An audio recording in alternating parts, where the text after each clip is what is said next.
Hi, I'm Thomas Flight, and I'm here with Jackson from the YouTube channel Skip Intro, and That's me. we are going to talk about WandaVision. WandaVision. Jackson, Should we play some like laugh track music right there? yes, probably. Like, I'll see what I'll see what I have. Jackson, what is WandaVision? WandaVision is the first official like MCU show. There were some other Marvel shows that were on Netflix before Disney decided that it was a bad idea to partner with Netflix because they were their major competition.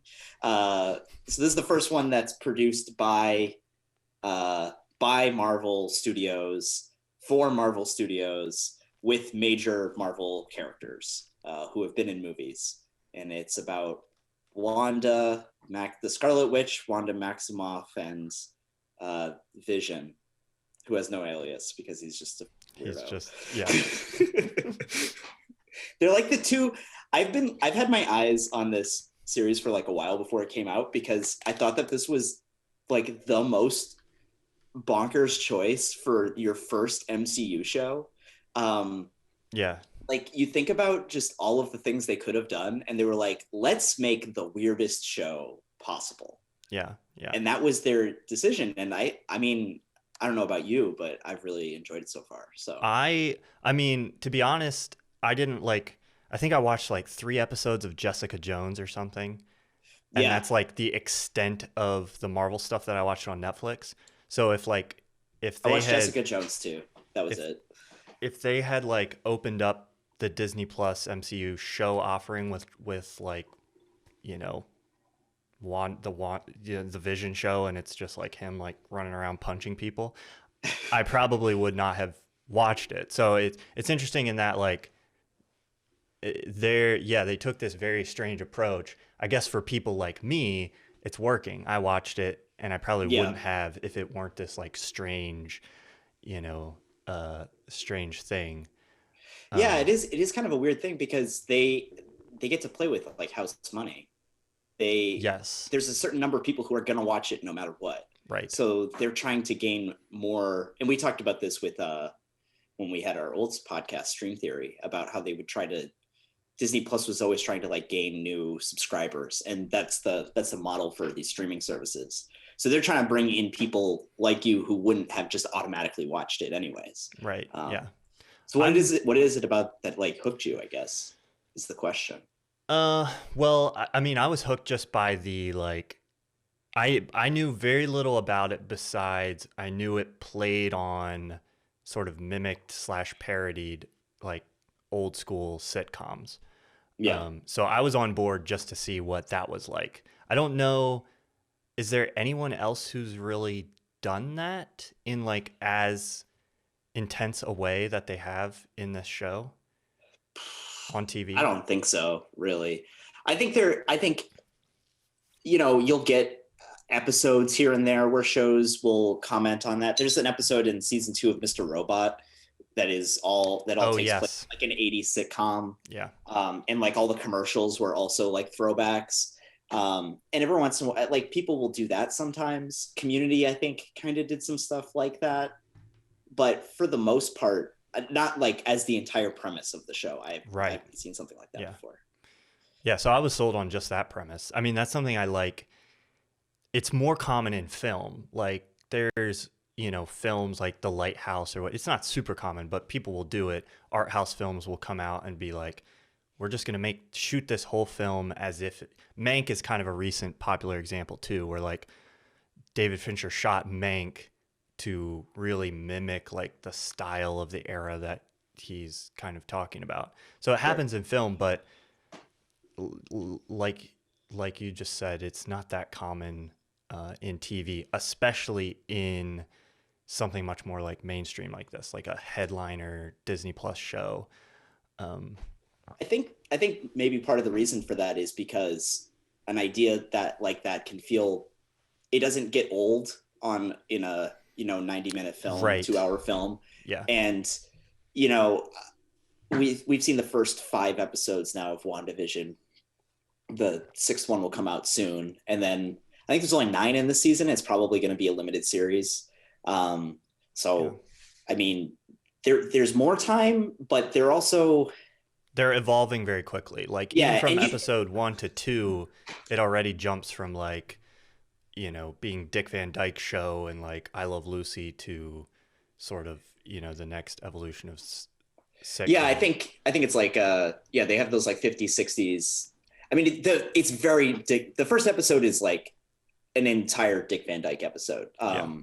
I think I found out that it's like a literal just parallel of the season 2 episode, like a season 2 episode, where Oh, the interesting. boss comes back. The entire layout of the house is identical to the Dick Van Dyke Show. Their whole dynamic is the same. They don't have a kid, which Dick Van Dyke and Mary Tyler Moore did in Yeah. the show. Have you ever seen the Dick Van Dyke Show? Not like since I'm an adult, like sitting down for a full episode. I don't think so, Yeah, but I probably saw it at some I point gotta as a say kid. it holds up.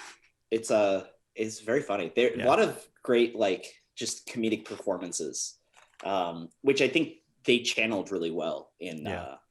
in That was WandaVision. one thing that really impressed me. I've seen like other sitcoms from that era. I've seen episodes of like I would be more familiar with like I Love Lucy or something. Yeah, Um, but that was one thing that really impressed me was how extensive their like recreation of that era and the sitcom. I mean, there's like the lighting is creating like hard multiple shadows. The sets are like really in depth, but then even the way they're writing the jokes and even the way that they're performing, like yeah. the cast is performing, is mimicking that entire aesthetic, and that evolves as they move on to other eras of sitcom.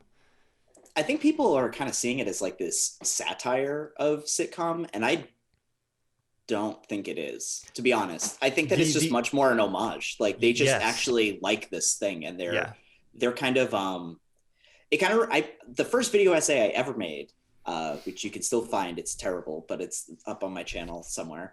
Was about Stranger Things and how they were sampling. I called it sampling nostalgia, right. and how they were taking all these '80s ideas and visual metaphors and like stuff that you could see, and they were just kind of like picking and choosing, like they were a DJ kind of, and they were putting it together to create like this new. By juxtaposing all of these like familiar emotions, they were creating new emotions. And I think that's a lot of what's going on with WandaVision, because everyone is familiar with the sitcom formula. Everyone is familiar with these characters, or at least the idea of superheroes. There's no way that you couldn't be in 2021 at this point. And by putting them together, they're creating like this new friction, which is, I think, a lot more than just like cheeky, like Easter egg explain. Yeah, Like it's not just this.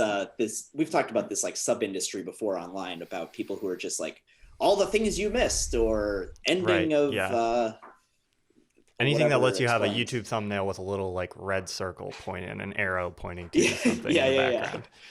23 things you missed in this episode of Rick and Morty. Um, and but I think that it is deeper than that, and I don't think that that is the only enjoyment of the show. I Yeah. think that all of those things serve to enhance this like central weird story.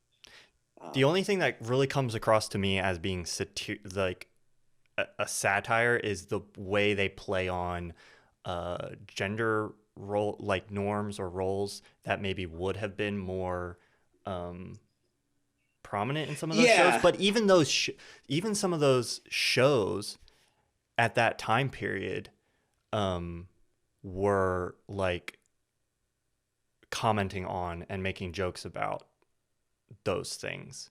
Um, yeah.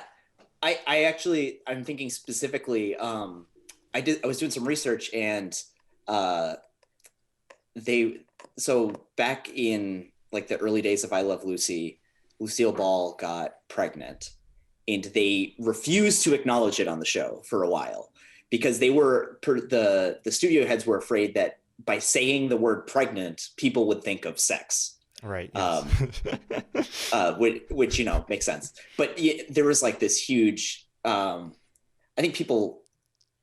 I don't know. It's kind of like quaint and cool, like funny now. But I think people don't really realize how like puritanical early TV was, in just like they slept in separate beds and like all this other stuff, and they really didn't want to show that. And I thought that they had a lot of fun with that in like the episode where she was pregnant, because she's like trying to find all of these things to hold in front of her stomach, which is like a classic TV trope of how they would just like hide people being pregnant. But she's doing it not for the audience. Like we're in on it, and she's doing it for these other people who are also kind of her audience, right? I love how the show is playing at like multiple levels with this this idea of them like hiding who they are, because they're hiding who they are from the characters in the show within a show, right? They don't want anyone to know that they're superheroes or super powerful or whatever, and that's because of reasons. I mean, they've been seen as like monsters and stuff before, but also they're like super famous. I don't know, but and it's been mostly okay. So they're trying to hide from those people, but they're also, if their identities get exposed, then the entire facade of the sitcom falls away.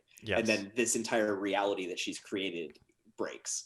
And then if that breaks, then she can no longer be hiding from herself and this other stuff. So there's like this, like these layers of hidden, of hiding, which is like a classic sitcom trope of, we can't let people know what's going on outside, I guess.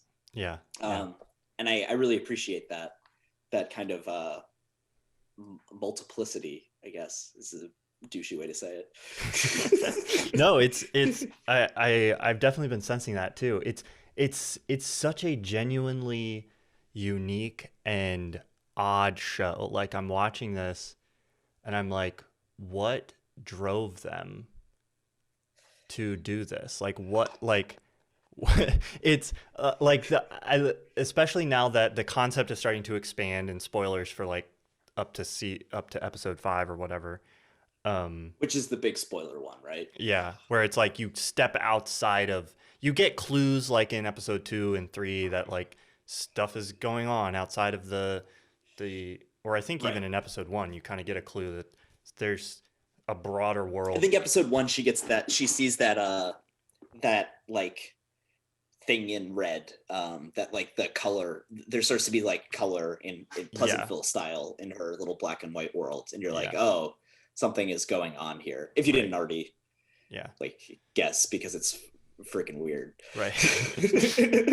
But then by like episode 3 or 4, I guess, you with the show steps fully outside of like the sitcom construct we see outside of that, and the way that they are tying the two together is like is fun and kind of over the top in a very like, you know, pseudoscience, like tech, you know, way, but it's so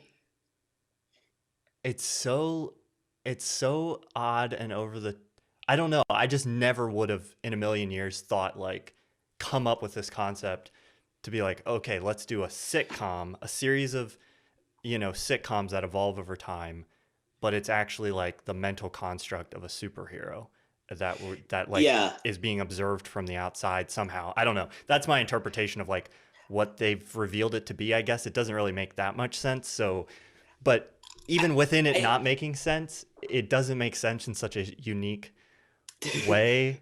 I guess I don't really have anything that intelligent to say about this besides I don't know. I do. No, I don't know how they came up with this.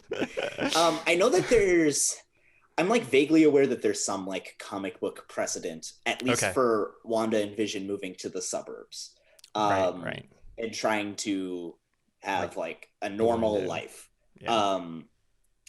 Like specifically like American suburbs. Like I think there was like an 80s run in the comics or something. I'm totally like trying to remember that off the top of my head, so I could be like getting everything wrong. Please, MCU fans, don't come at me, or comic book fans, because the MCU fans wouldn't know, I guess. But I think that it's really, I think that whole idea of like suburbs is so integral to the sitcom formula. Like it was always about like you know, I'm not even sure like like it was intentional, but the sitcom had like so much to do with the construction of the myth of the suburbs, and like this idyllic, like mostly white, affluent place where everything works out fine, and there's no crime, and there's no race, and there's no drugs, and there's no sex, and there's no religion or politics, or everything's just fine. All the conflicts have like no consequence whatsoever, which is exactly what I would be designing if I was trying to run away from a reality in which my android husband had been murdered twice.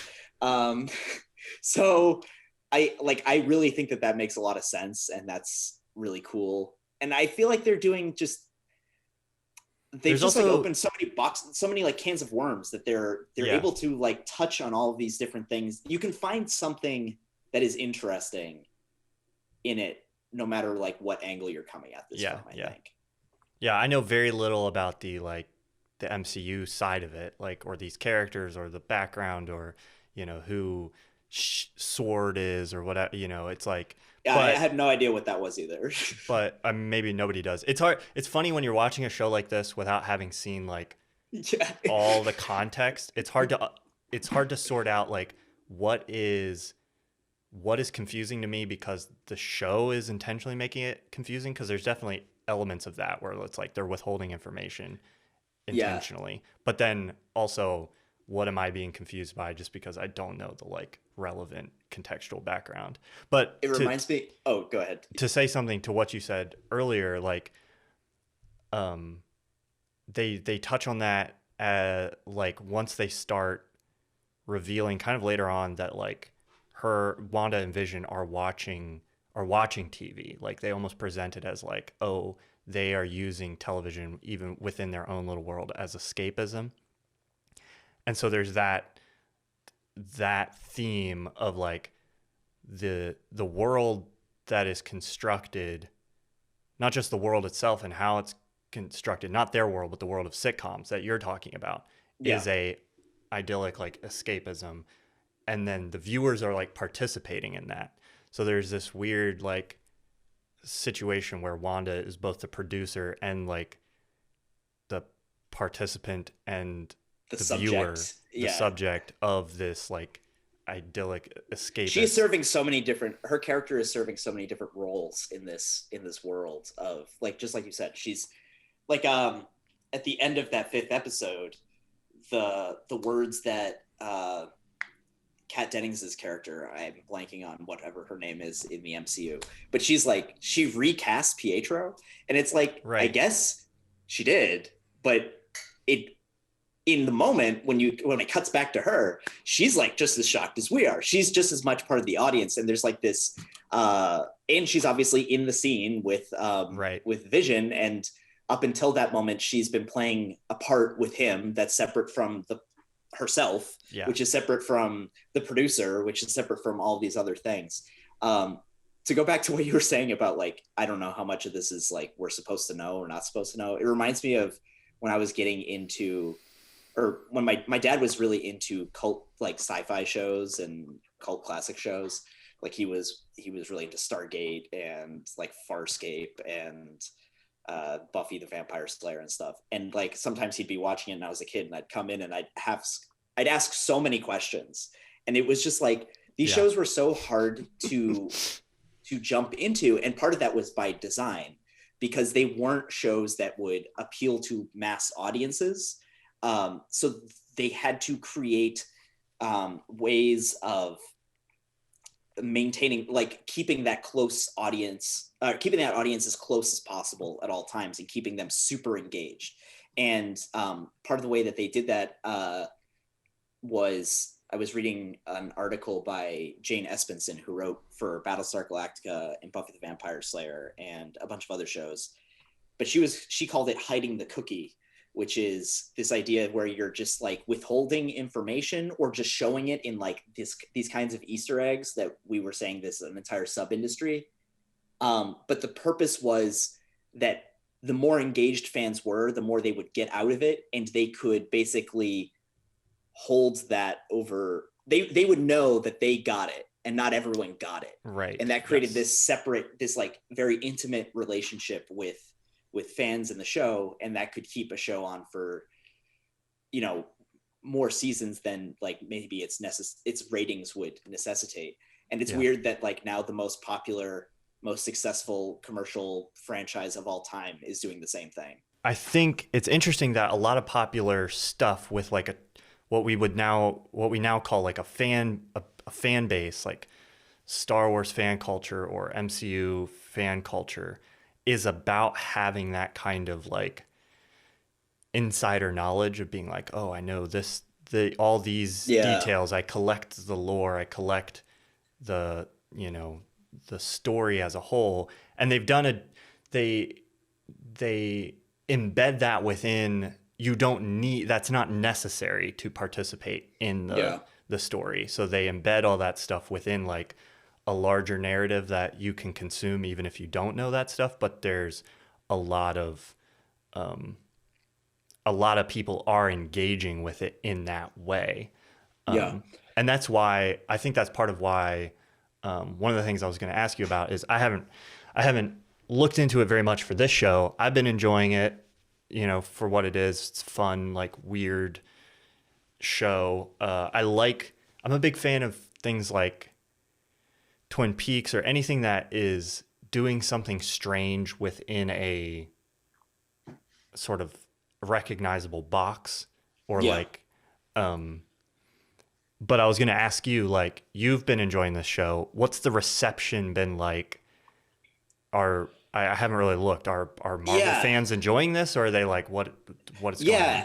I mean, I can't speak for everyone. Obvious caveat just at the beginning.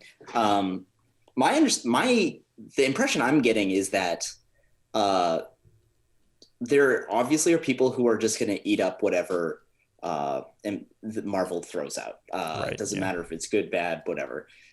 They're just going to enjoy that. And maybe that's how some people felt after the first episode, because it is so weird. They dropped the first two together. I was okay with the first one, and then I thought the second one was pretty good. And I've liked each one, I think, progressively more. And then I think this week, or this last one, the fifth episode with the Quicksilver reveal at the end is something that people have been really excited about. People are really into that. And I think there are a lot of reasons for that. And I think that kind of points to our, the discussion we've been having is that people are excited because that means, they're going to bring the X-Men in. They're going to, and maybe that means all of these X-Men characters these actors that we liked seeing in the, Days of Future Past or First Class or Apocalypse or whatever. I think a lot of people felt like those were good actors for those roles, but that those movies were not good or were disappointing. So maybe they're excited for that. I think just in general, people feel very tickled by the possibilities that this is representing, I guess. I don't know if I think that for me, I'm like, I don't know. We've talked about this not on your channel before, but I have issues with like this kind of fandom. These like, I think the two big ones right now are Marvel and Star Wars, which are both Disney properties. But how people there's like this, I don't know how to say this without being just mean. Well, let me put out a theory and then maybe you can bounce off of that. So one of my theories about kind of how fan culture is participating with certain shows, or I guess not just shows, but like this applies, I'll stay away from Mandalorian spoilers, but this applies also to like The Mandalorian. Yes, I'm seeing a lot of parallels between fan receptions for each of these two things.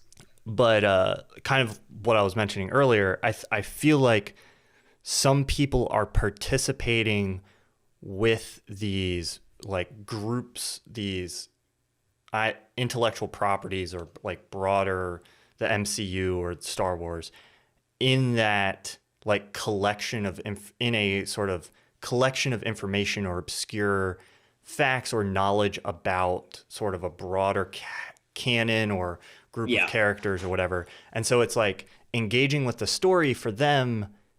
And I don't say this to denigrate it. I think if people get enjoyment out of it, it's a fine thing to do. Engaging with the story to them is mostly about like, I want to learn the next plot point and detail and thing about these characters that I already know and how they fit together. They're like historians, kind of, right? Right. Yes. They're collecting. They're collectors. I think that's a really good way to put it. And the reason I didn't want to say anything mean is not because I'm trying to put like a nice face on it, and I do have mean things to say. It's that because I is not how I enjoy it, but that doesn't mean that it is like a bad way to enjoy it. I think that something that annoys me is when it is like held as this like fan capital thing. Like, I am a better fan because I know more stuff. I know all of these things that you don't know. So I know all of the references and blah, blah, blah, blah, blah. And a lot of times those references have absolutely nothing to do with what we're actually seeing on screen. Right. And they're there for them. Like, I'm not saying that those things don't exist, but they're kind of these Easter eggs, 23 Easter eggs you missed in whatever. And it's like, I didn't need to see that to have an emotional reaction to this show. I think one of the things that I'm really impressed by in WandaVision, as opposed to The Mandalorian, and I won't spoil that, is Mandalorian a lot of times felt like the Leo meme from Once Upon a Time in Hollywood, where it was just pointing at the screen and being like, it's the dude, it's the thing, it's the thing I know. And WandaVision definitely, like, the Quicksilver reveal is definitely can play on that level, but it also makes sense because it is her like recasting this character in order to deal with her grief. And like, it's working on a number of different levels that you can read it at. And I think that that is way more engaging and interesting, and honestly way more inclusive than just doing endless callbacks to the Clone Wars TV show that was like mostly watched by kids and hardcore fans. Right. Yeah. I think there's also an interesting in WandaVision, there's an interesting element of like a meta commentary that can kind of take place. Like, you know, a character can show up and you have like the audience, the sitcom audience can like react and applaud in the same way that like they did in sitcoms when like a guest appearance showed up. And it's like, and it's the same thing. It's, you know, it's a similar, you know, instead of being a certain actor that's showing up that people are applauding for, it's a character from an, you know, comic book or other films or shows. And so there's that interesting, you know, I don't know, meta commentary that I guess is happening there as well. Yeah. I think I did a video about the history of the laugh track a while back. And that was like a really interesting experience for me because I had to do a bunch of research on the laugh track and I didn't know much about it before that. And it's weird because sitcoms, especially with laugh tracks, have been so ubiquitous in American culture that we all kind of just recognize what that is. And we kind of forget that it's this like really artificial, like this very specific, peculiar thing. It is a group of people performing a script on like a live studio audience in front of people who are watching actors on stage. And then we are watching that whole thing, but not the audience, but sometimes the audience, like, and we kind of just like accept that. And that's, I think that there are lots of places that I think the laugh track gets really bad rap. I think that it has its place and there are great shows with laugh tracks or live studio audiences. The line is fuzzy, but I do think that it's really interesting that WandaVision, I think that it was like a really brilliant move to bring in sitcoms because they're, especially at this point where so many of their fans and people who are into the MCU have gone so long without a show or any new media. And now everyone is gathering around this one thing and they are all watching this one thing and wondering what that means for phase 4 of the MCU or whatever comes next. And there is like this really communicative aspect to watching this show that it's like the closest thing we have to monoculture, I think, right now is whatever is playing on Disney Plus, whether that was The Mandalorian or now WandaVision, or I'm sure the same thing is going to happen for Winter Soldier and Falcon and Loki whenever that comes. Like, people are going to eat this stuff up, and they're not competing with each other, and they're coming out on a week-to-week basis. And I think it's really interesting that they picked a sitcom for the first one in a way that we are very aware of our own participation in this thing. Yeah, I'm a fan. I'm a fan of, I guess, the way that I think the Disney Plus money is getting spent on some, like, not just doing what's been done before on TV, but like more, which is kind of the direction that I feel like Netflix, we shill for Netflix, and I love a lot of Netflix content, but a lot of what Netflix has done is just go like, okay, let's make like Breaking Bad, but let's spend $1.5 million an episode, and like see what happens there. That, not exactly, but that type of thing. Whereas like something like The Mandalorian and WandaVision both kind of almost reveal this ethos where it's like, yeah, we're going to dump some serious cash into this, but it might not be in the way that is like immediately obvious. Like creating creating a new, very elaborate, very precise like sitcom set for every new episode of WandaVision to like reflect a different era of sitcom is like, that took a lot of money and a lot of effort. And the way you were talking about matching the matching the jokes and the writing style in a way that also still feels true to these characters.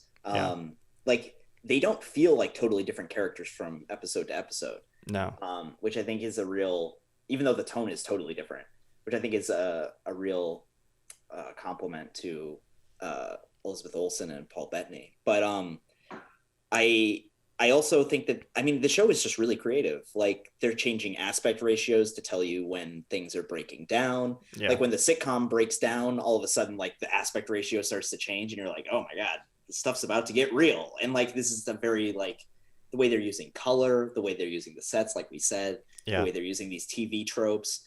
Like, I think they put a lot of thought into this show. Yeah. And it is a lot of really weird choices. Yeah. But you're mentioning it's like Netflix is like putting $1.5 million into an episode.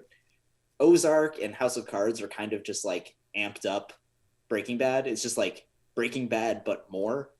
Like, it's Difficult Man, but more. Yeah. And this is like nothing I've ever seen on TV. Right. And I'm not saying that this is like the greatest thing I've ever seen. I really, really like it, but I'm not going to say that it's like a Fleabag or something. But I think that it is closer to that in terms of like, they're trying to make this an event and something new and fresh and unique. And that's really exciting because everybody's going to be making superhero stuff now. So might as well be new and interesting. Yes. Yeah. No, that's why I mean, yeah, like I said, I probably wouldn't be watching this if it weren't for that aspect of it. And, so obviously that's not the case for a lot of people. I think there's the reverse of that is there's a lot of people who wouldn't touch a show that was like sitcom, weird mystery, it's not a satire, but like,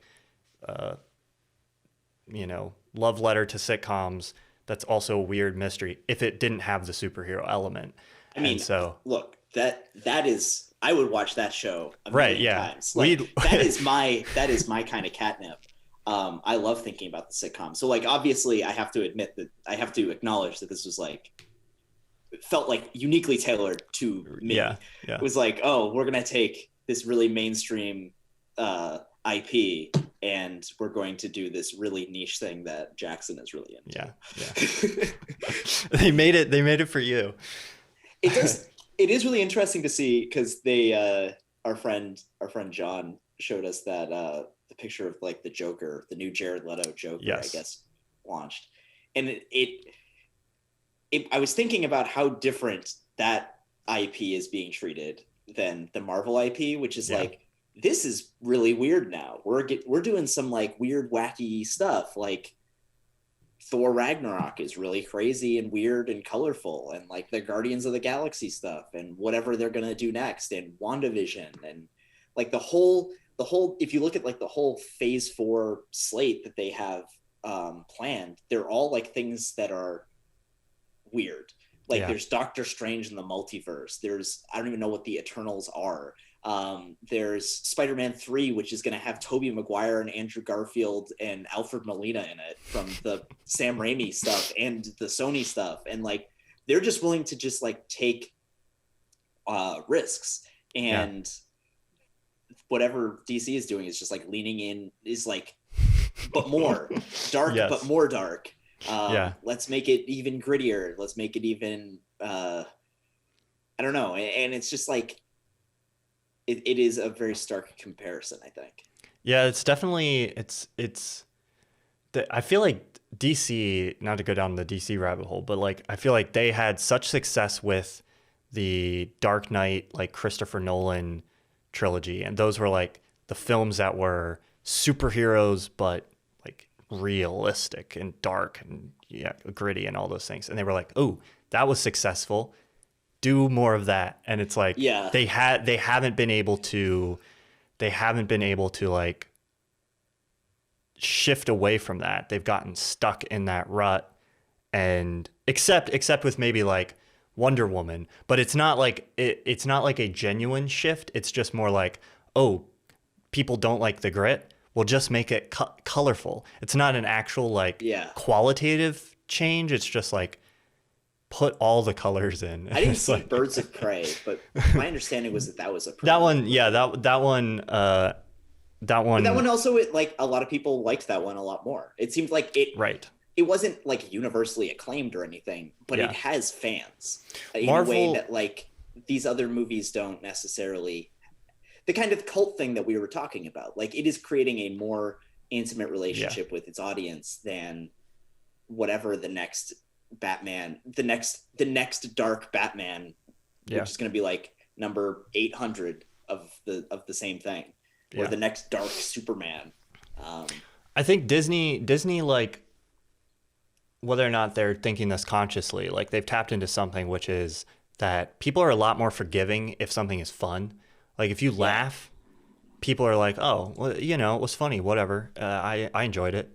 But if you're going that route of like, this is really serious, it's like you have to then make something that's actually really good, compelling. Yeah. Because it's like there's no redeeming value outside of it being like, an actual like interesting drama. And that's hard to do. I mean, so is making entertaining content.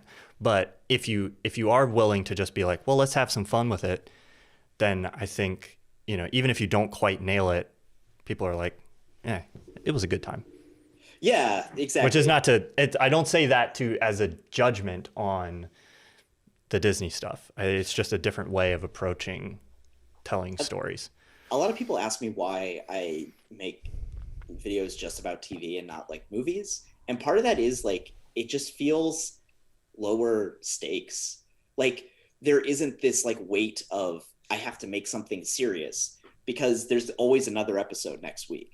So like a show can be freer to try new things in an ideal world. Obviously that doesn't happen for every show or anything. And I think that's why I get so excited about WandaVision, a show that is literally changing week to week, literally just taking wild swings with whatever it's going to do. It's playing with TV tropes. It's just playing. And I think that is something that film has a harder time doing, partially because there's a bigger investment. And they can't really like change course. Like once the dailies start coming in for a film, you're kind of like, oh, well, this is what we got. And usually TV has started like filming episodes. They film like episodes in a row or whatever. So if something's not working, they can change it. Right. It's becoming less and less true because there's like this merging of the two things. But TV has the advantage of like getting an audience to buy into the thing as a whole. And so it's like once you have people on board with this set of characters or this Yeah. show. It's not like you can't lose them. You definitely can, but they have a much higher tolerance for like, oh, let's try this thing or let's change a little bit. And it's like, well, I'm already invested. Let me keep going. A movie, it's like you're selling a new thing every time. You have to get people invested every time, except they figured out a trick, which is if you make the gigantic TV MCU, shows. you just make a gigantic, it's a TV show. Like It's a people TV are, show, yeah. people are invested in the characters. They're invested in the ongoing storyline. And No, so no then one will ever Disney convince me that- realizes like, oh, they can play around a little bit. No one will ever convince me that the MCU is not a TV show. Like the most important guy in the MCU is the executive producer, Kevin Feige. That's like Right, a TV yes. thing. Yeah. Every episode ends with a cliffhanger that brings you back for the next one with like the post-credit scene. Like these are TV shows. Like you have to watch them. You can miss some episodes, but you kind of got to watch them all. Otherwise you end up like you and I did walking into Infinity War. We're like, Right. like everyone starts cheering for this character and you're like, I've never seen that guy before in my life. But it's like literally, well, that happened to me during WandaVision. I had the exact same experience. I guess Quicksilver shows up at the door. Yep. People clap and I go, I have no idea who this guy is, but like, I guess he's significant because there's people clapping. And it's like, that happened to me in an actual theater, also watching a Marvel movie, where it's like, people are literally, the actual live audience is clapping. And I'm like, I have no idea. Oh my God. It is so weird how like communal like all of the MCU movies are, and like how, I mean, I don't know if you really want to dive into this, but just the idea of like the future of movies and how like we're worried about like cinema's dying and the only thing that seems to be able to like survive is basically TV, where it's like you all gather around in a big group around your TV screen, only now instead of someone's living room, it's in a movie theater, and you cheer when people come on, you laugh, and you like, it doesn't feel like this like serious art that you need to I don't know, that you need to like make an event to go see. It's like a thing you do with your friends, which I guess movies always were, but right, yeah, it's much more of a back each week, where we'll do this again in 3 months or whatever when the next one comes out. Yeah. No, I mean that's a very I mean, I ironically I think that's what like that's kind of part of the distinction that someone like Martin Scorsese is trying to draw in a like kind of pretentious, and he's lamenting the death of what he's calling cinema, being those like smaller events that you go to. And I think like that's still a thing that a lot of people like and want to participate in. I think that will actually continue on and be fine in some way. I do too. Not in the exact same way it always has been, but there's also this new creation of this new interesting thing. And I mean, is it really that new or interesting though? I think is what he would say. He would say, right. Oh, it's the same as amusement parks. It's the same as, Game of Thrones. It's the same as like a Game of Thrones watch party where everyone shows up. We all watch it together. We all get mad if someone talks early, and then we all talk about it afterwards and talk about what we think is going to happen in the next one. Yes. Yeah. And I love that, obviously, because that's like what I do. I totally get people who don't like that. And I totally understand. I want there to be room for both, personally. Right. Yeah. Well, and that's what I think the idea that there's not is kind of odd to me, or a little bit. I mean, it's not like theater space is infinite, so there is some like kind of economic constraint, but that's part of the beauty of like what streaming is creating and facilitating for both aspects. Like it's just deleting this line or division that we have. The distinction between television and film or movies becomes much more about a way of engaging with a piece of media than like where are you consuming it. It's like television is this communal thing, and that even, this is something we've talked about before back at stream theory or whatever, but that also applies to kind of like your annoyance with like limited series or like a mini series. It's like that is TV, quote unquote, but people engage with it much more like you would a movie. You like binge through, you watch it in like 1 or 2 days. You watch it by yourself or maybe with, your usually just like a significant other. Yeah, and then you might talk with somebody about it afterwards, like, oh, what did you think of the Queen's Gambit? In the same way, like, what did you think of The Irishman? But it's not like this, like, ooh, what do you think will happen next? And let's set up a watch party to watch the finale of the Queen's Gambit. That's just not happening. I always feel like those conversations are like less deep because you end up like if I'm watching the Queen's Gambit and I'm really into it and I know other people are watching it, but we're all watching it at different paces, so we can't really talk about it with each other. And I'm watching it and I'm saying, oh, that was really cool. I want to make sure I talk about that later. And then what ends up happening is instead of having like a week to talk about that one thing, that one episode, you end up like getting to the end and whatever has happened by the end has overshadowed whatever that other thing was. And you get to the end and you're just like, oh yeah, remember that little thing that I really wanted to talk about? And you start talking about it and then it's like, oh yeah, that really it's just like not like, yeah, that was cool, I guess. But now we're talking about the other thing. And I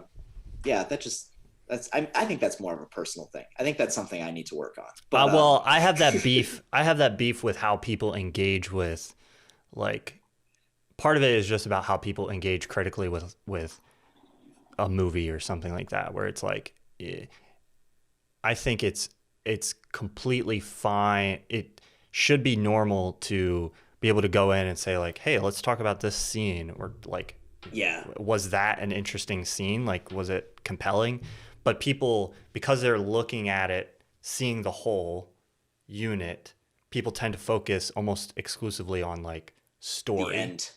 And the end is a big part of the story. Yeah. And so it's like, oh, let's talk about the whole thing, which is fine. That's fun. That's what a lot of people want to do. But like, it's difficult to then break it down into those parts, which, as you're saying, with a TV show, because it's broken into like 10 pieces or whatever, and you have a week in between each one, it's easier to say like, oh, let's talk about this scene because we don't know what the ending is yet. Well, and also TV is fundamentally not, well, I mean, I shouldn't say fundamentally, but historically has fundamentally not been about the ending, because showrunners often wouldn't know when their show was going to end. The goal of TV was to write something that could continue to be renewed. Like, you want to keep going.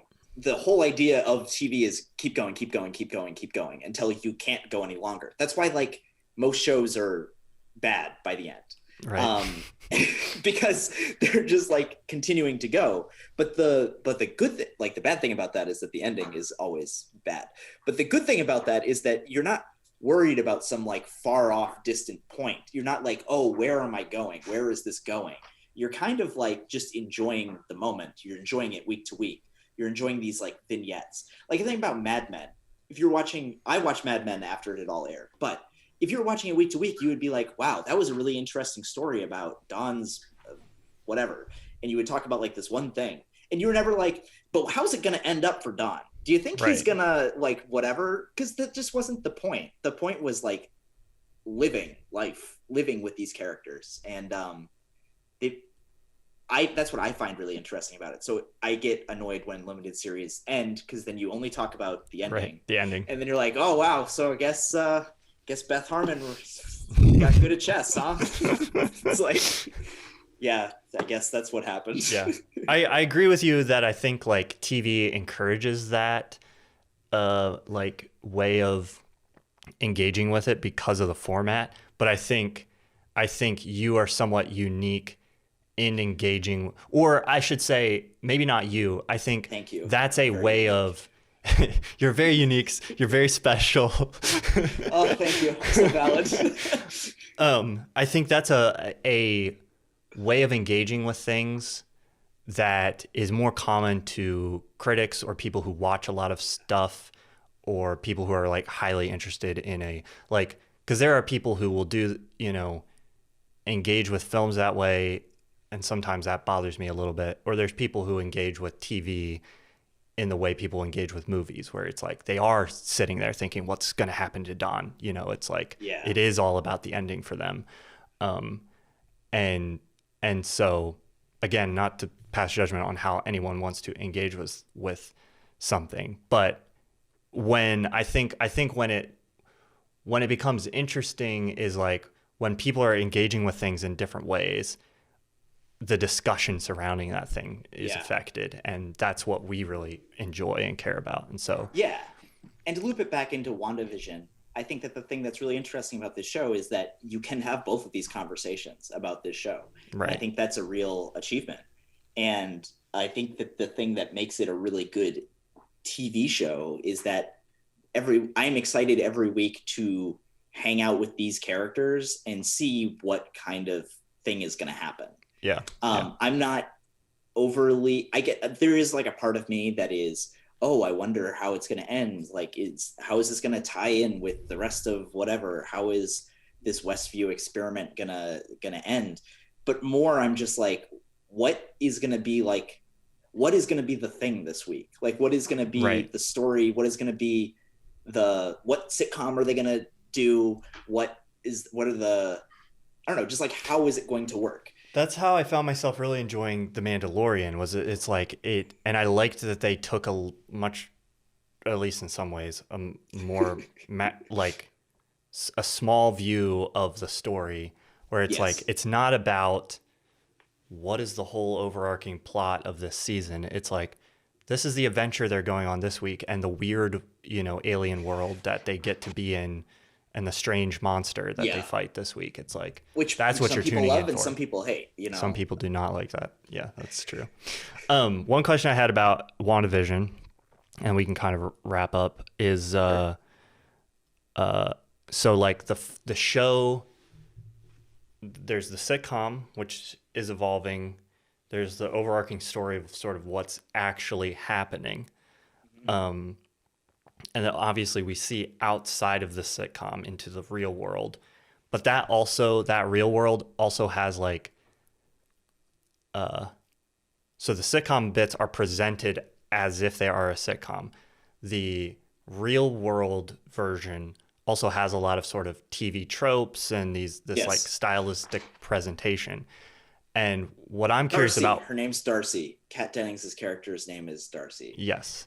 And she is like a total avatar for like she is such a sitcom character. Yes. Yeah. Yeah. So that's what I was asking, is like, what do you think about that? Do you think those tropes are happening naturally because it's a TV show, or how much is the real world another layer of looking at like how much stylistic of that is them, era of television?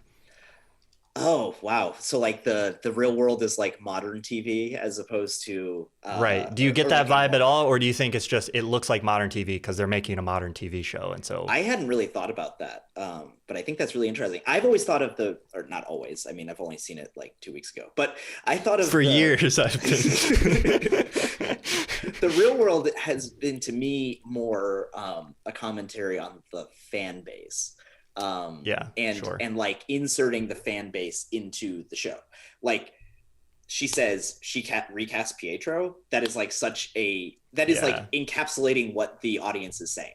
Right. They're talking about, oh, this is a bigger, and this is more power than she's ever wielded before. And then someone goes, well, she did almost take down Thanos and blah, blah, blah, blah, blah. And it was like, well, I think Captain Marvel could have done that. And I was like, that's just right from Twitter. Like, that's just the fandom. And in a lot of ways, them trying to figure out what is going on in Westview is basically just mirroring people watching the show at home, being like, what is this? What is this mystery that we're trying to figure out? So I think, and maybe that is kind of like the way we all watch TV now. And we're always going towards like trying to solve the mystery, like the Reddit threads and stuff like that. Yeah.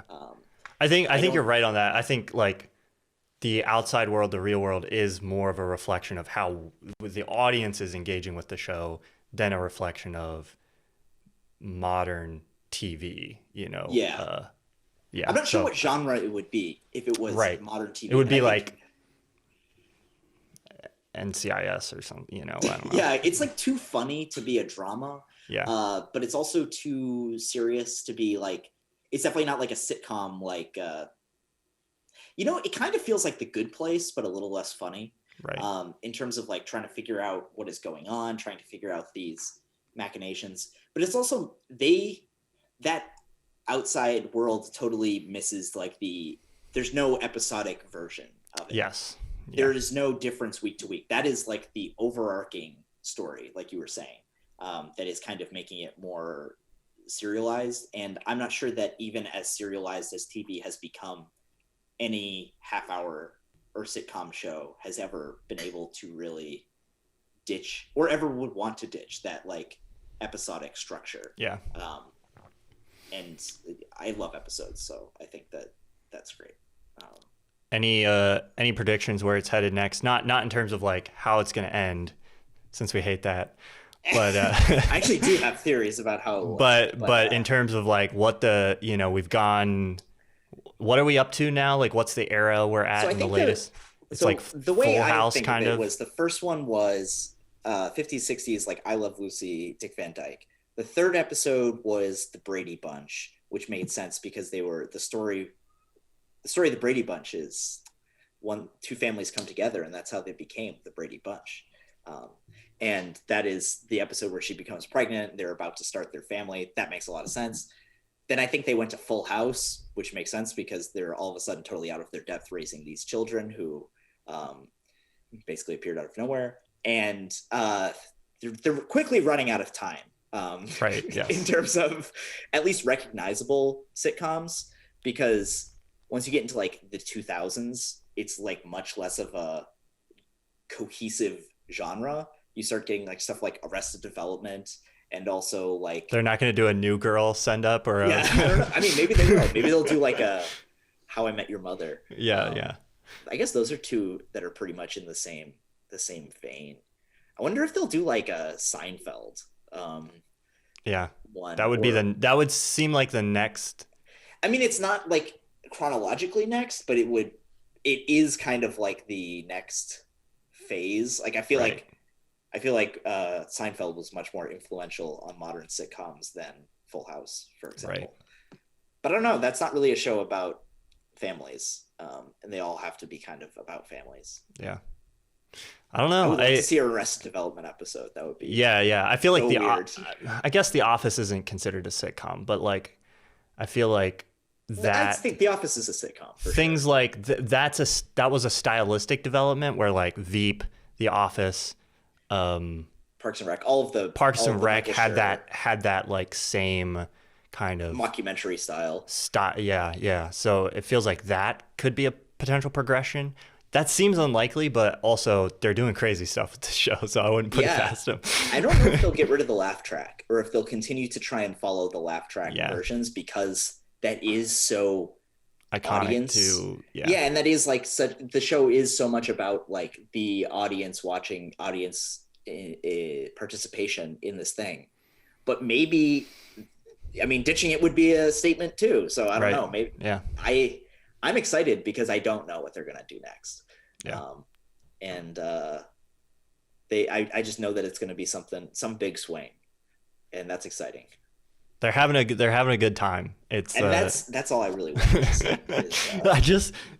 I want to see rich people have a just want the television writers to have a good time. That's true. They seem to make better work when they're having a good time. It is true. Yeah, I agree with that.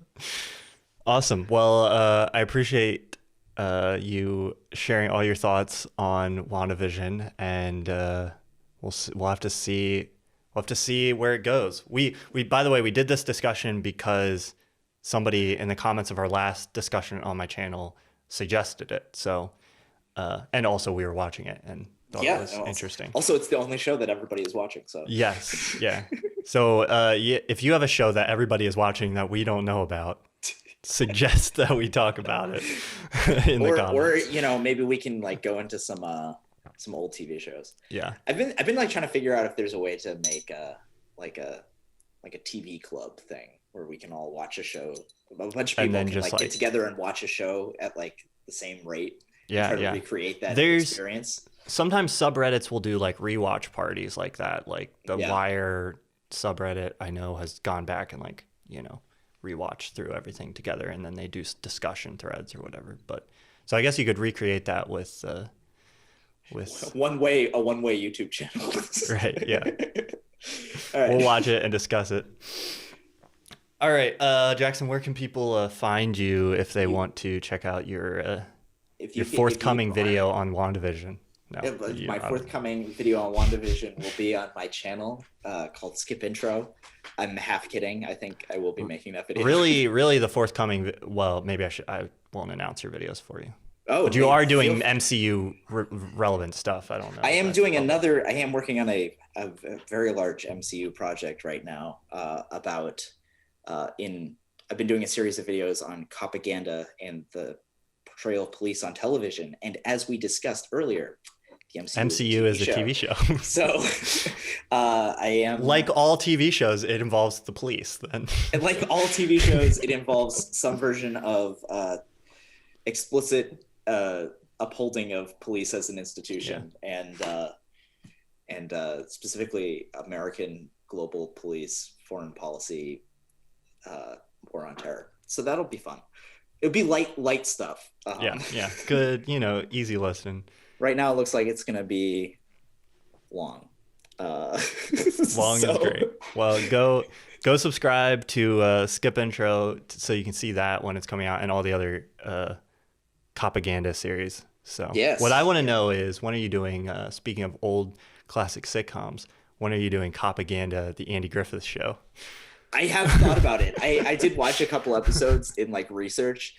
It is unrecognizable as a cop show because the fact that he is a cop is like third. I don't know. It's like It's like also he's the sheriff, but like there's never any problems, so who cares? Like he's just really nice to everybody. He's like he's a good cop. He's a very good community police, but there's also just like no need for police. Someday I'll go back. Awesome. I get so many requests for different cop shows. Oh, I'm sure. And I'm like, I don't know how I'm gonna. You can't do all of them. We'd be here. You'd still be doing here in a decade. Yeah.